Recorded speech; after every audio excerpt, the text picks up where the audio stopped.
Okay, let me explain how this units conversion page works. There's actually conversions from CGS to MKS units for electromagnetic equations. If you scroll down, you'll see there's MKS to CGS as well. Notice the buttons on top. You can click and go to instructions, see some examples, or you can look at the table of variables, which is useful to let you know how to enter the equations. Okay, so let's go ahead and do some examples here. I'm going to do the 4 Maxwell equations. Well, actually, I'll do 3 because one of them's too easy. All right, so let's start with this first one. You can see in CGS units, it's del dot D equals 4 pi rho. Okay, now you can follow along the instructions. I'll just tell you how you do this.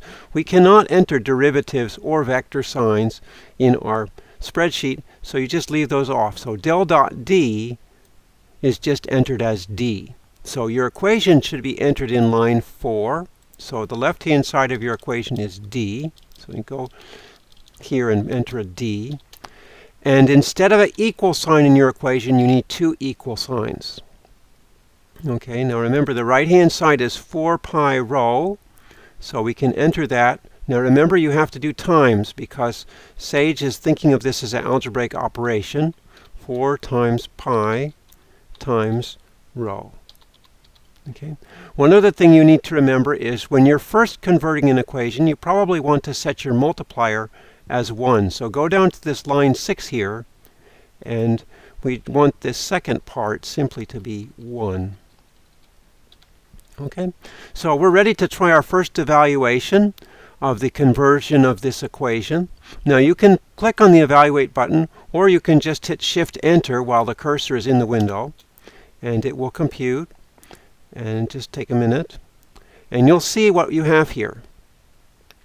It's not quite what we want. Our original equation worked out correctly. This is kind of complicated. Notice that what we really want to get is just, in our form, it would just be D equal to rho. So what went wrong here? Well, Sage isn't quite smart enough to eliminate all of the factors that need to be eliminated. So we should go ahead and remove these extra multiplication factors by changing the multiplier. So canceling the 2 means that we should change this 1 to a 1/2. Canceling the square root of pi means that we should multiply by pi to the minus 1/2. And eliminating the epsilon naught on the bottom means that we should multiply by epsilon naught to the 1/2 on the top. Okay, and I can hit Shift-Enter, and let's see what we got. All right, now we have very nice, easy form, D equals rho. Now after you convert, you can put the derivatives back in, and in fact we did get the right equation. Now let's go on and do the second one.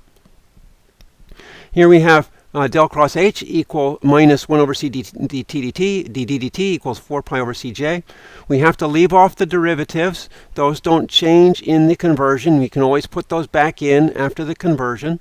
So this first term is going to be H, and then I'm going to have minus 1 over C times D. All right, so this equation here is going to be, on the left-hand side, H minus, now I prefer, and usually it's a good idea to enter 1 over C with a negative exponent, so that's 1 over C times D. Okay, and what was the right-hand side?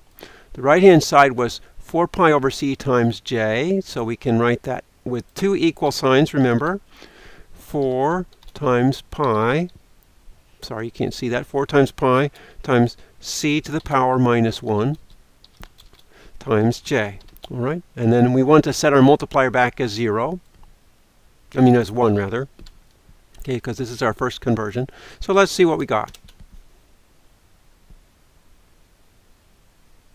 All right, now here we have again multipliers here. If we want the D to be positive, we should multiply by, well, I think we should leave the D as negative. So we're going to multiply by some factors to get rid of that extraneous stuff. So the 2, I should multiply by 1/2 to get rid of the 2 here. I should multiply by mu naught to the minus 1/2 to get rid of the mu naught to the 1/2. So this is times mu naught to the minus 1/2. Okay. And then to get rid of the pi, square root of pi, I'm going to multiply by pi to the power minus 1/2. Okay, and I think that'll do it. So let's see what we get. See if I entered it correctly. All right, looks good. Minus d plus h equals j. Let's see how that compares over here. We have minus d plus h equals j. We're good. All right, so let's do Faraday. This is the last one. Well, let's start on the MKS side. We can do the same thing with MKS. Okay, so here remember, we can't do del cross E. We have to just do E. It's just going to be E plus B equals 0. Let's put that in on the MKS side and see what we get. Okay, so here's our equation. We're going to do, what was it, E plus B or E minus B? E plus B equals 0. All right, so let's do that. The equation is E plus B. And remember, you have to put two equal signs for your equation. Okay, and our original multiplier, we're just going to do 1. So we'll put this here as 1 times 1. Okay, and then we can go ahead and evaluate and see what we got. All right, so again, we have this stuff that we'll have to get rid of. Let's get the multipliers. We're going to multiply by 2. And then we'll multiply by pi to the 1/2. And then we'll multiply by mu naught to the minus 1/2.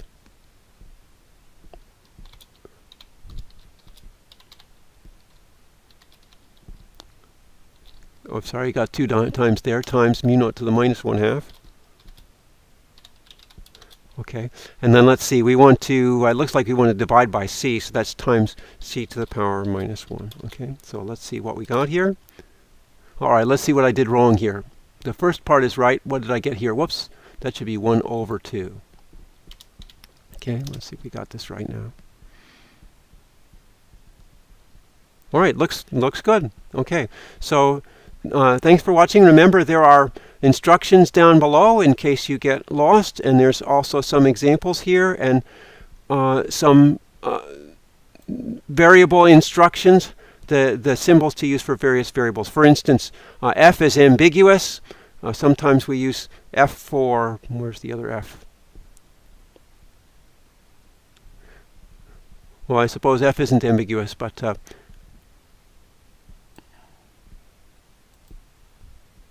oh yes, there it is. F can mean magnetic flux and force. So generally the electromagnetic quantities are used without underscore. If there are mechanical quantities that have redundant symbols, we typically use an underscore. Same with force, with mass, with power, you use underscores, and those will remove the ambiguity. All right, so have fun with this sheet, and thank you for watching.